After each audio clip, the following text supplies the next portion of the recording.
Continuamos en Torremolinos en abierto y ya se lo presentamos la semana pasada. La importancia de la filosofía en el siglo XXI viene a nuestro programa de la mano de Simón Cano, filósofo torremolinense, y hoy nos va a hablar de algo muy importante.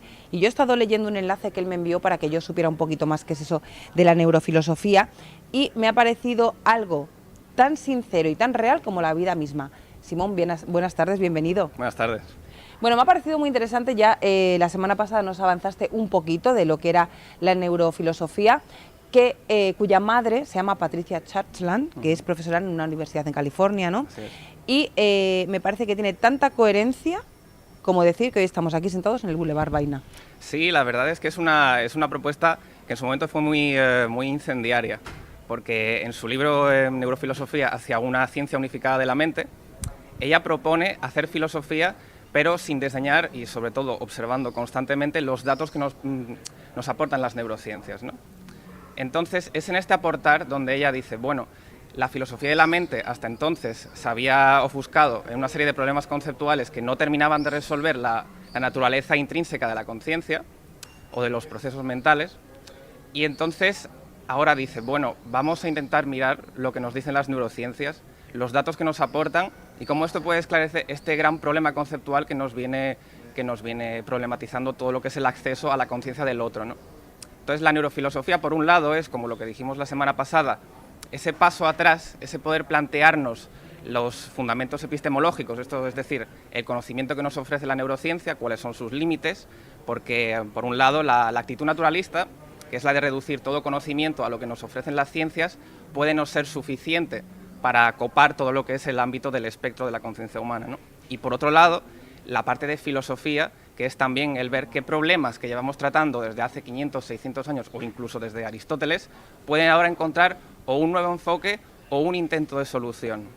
Claro, siempre hemos separado las letras de la ciencia, incluso en el instituto, claro. Y aquí Patricia lo que intenta es aunarlas y decir, esto sin esto no puede vivir.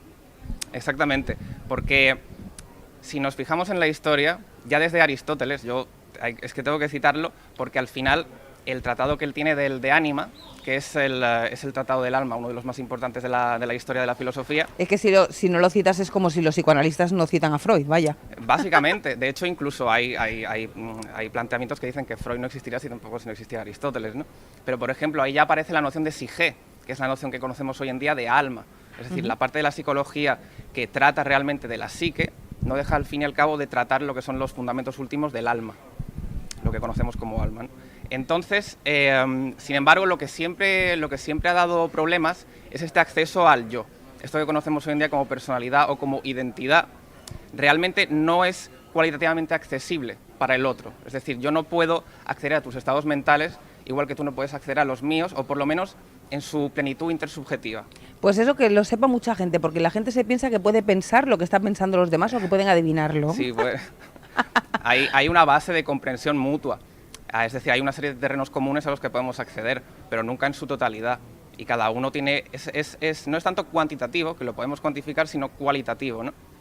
Pero claro, el primer acceso que tenemos a la mente, que nos ofrecen las neurociencias, son las neuroimágenes.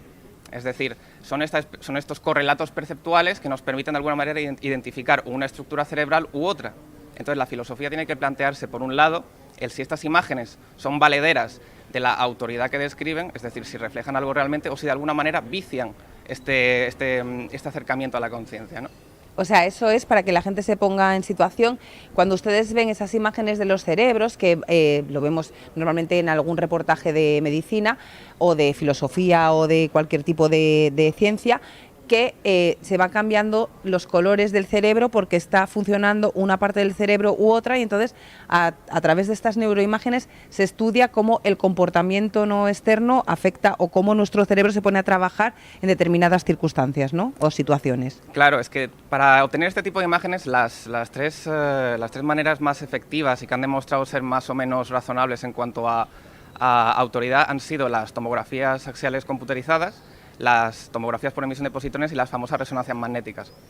Todas estas, al fin y al cabo, parecen que cuando llegan a los medios de comunicación se convierten en esto que llaman el mito de la localización. Es decir, creemos que una actividad cerebral se produce en determinada estructura, ¿no? Sin embargo, esto no es exactamente así. Es decir, no podemos aislar una estructura para que nos diga efectivamente esto quiere decir que cuando yo pienso X, Y en nuestra mente es lo que se activa, cuando lo que ocurre realmente es que son lo que llaman espacios de trabajo global.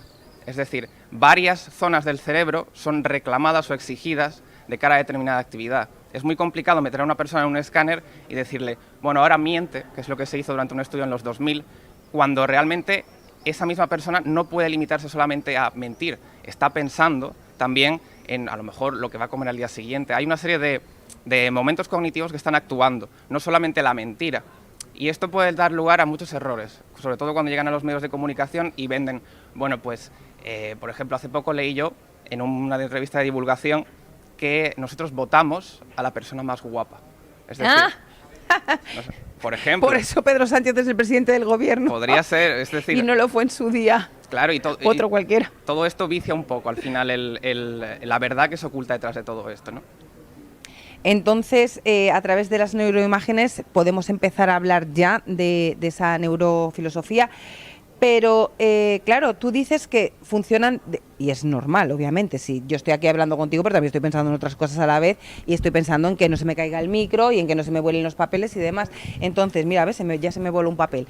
Bueno, entonces, vamos a hablar de la conciencia, porque claro, ahí intervienen el yo o conciencia a la hora de hacer nuestras elecciones en la vida también, en cualquier momento.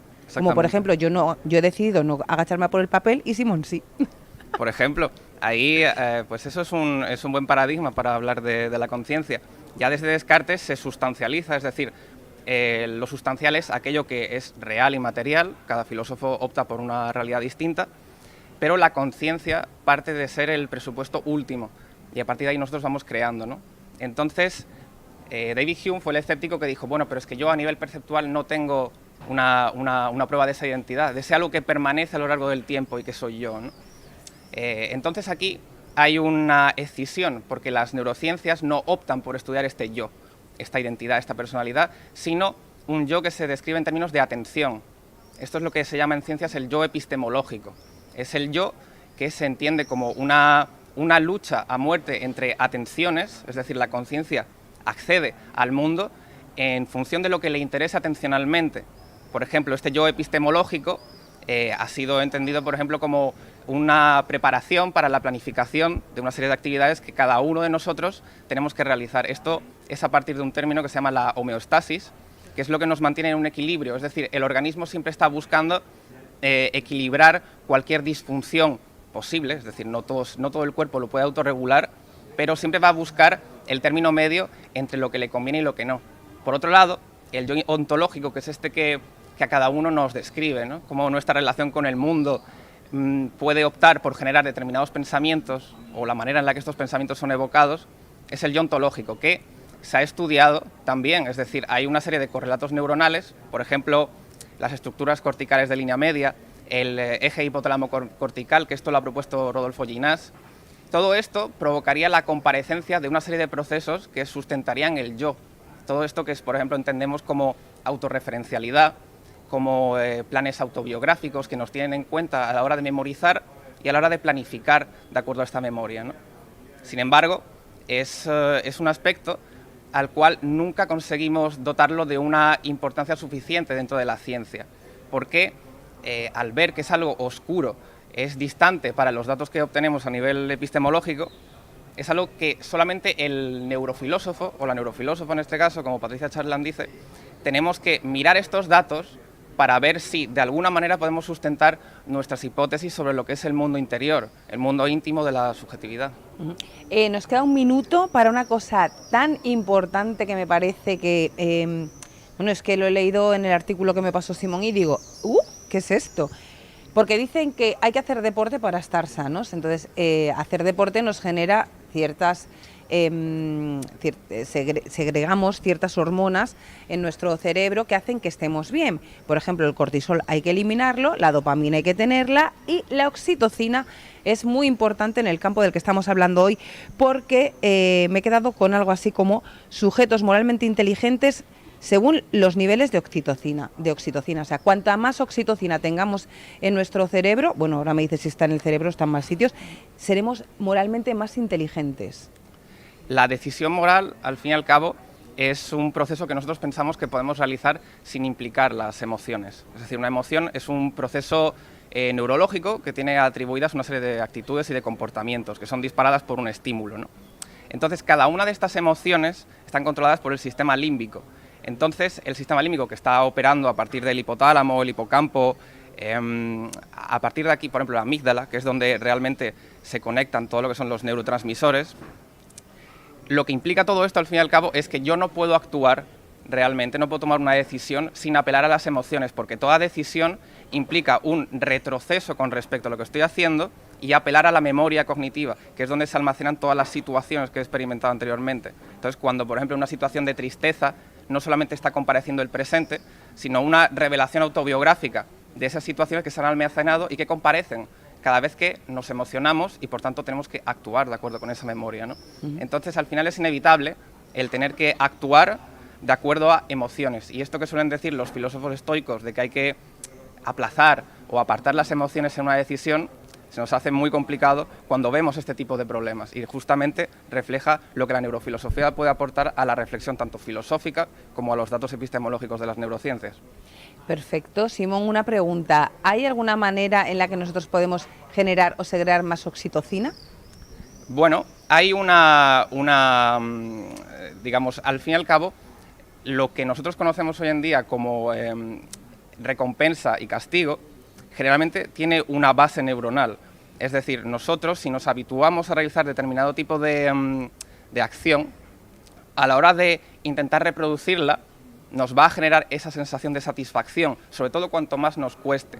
Hay una cosa que, por ejemplo, ha salido hace poco en unos... O sea, como a mí venir a spinning, que odio el spinning, pero cuando termino la clase de spinning estoy que voy por la calle toda feliz y contenta, ¿no? Es que justamente es lo que decía Hegel, de que cuando invertimos en el contrario, cuando invertimos en un concepto, lo hacemos también en su contrario. Es decir, cuanto más nos cuesta algo, más nos prepara para volver a hacerlo y genera esa satisfacción que al fin y al cabo no generaría si simplemente nos dejásemos ser, como decía Ortega. Pues hasta aquí ha llegado nuestra sección con Simón Cano hoy. Si quieren ponerse en contacto con él para filosofear de la vida, lo pueden hacer. ¿Damos tu email o lo dejamos? Venga, sí, pues el email está canosimon43@gmail.com. Pues ya saben, lo esperamos aquí el lunes que viene. Muchas gracias, Simón, por acompañarnos. Nada, y todo un descubrimiento, como te dije ya la semana pasada en el programa. Nosotros nos vamos a publicidad y a la vuelta vamos a hablar pues también de filosofía, pero de filosofía cinematográfica. La Sirenita está generando muchas contradicciones y controversias, así que para hablar de temas tan importantes como ese y muchos más como por ejemplo Flash, tendremos a Fran Campos.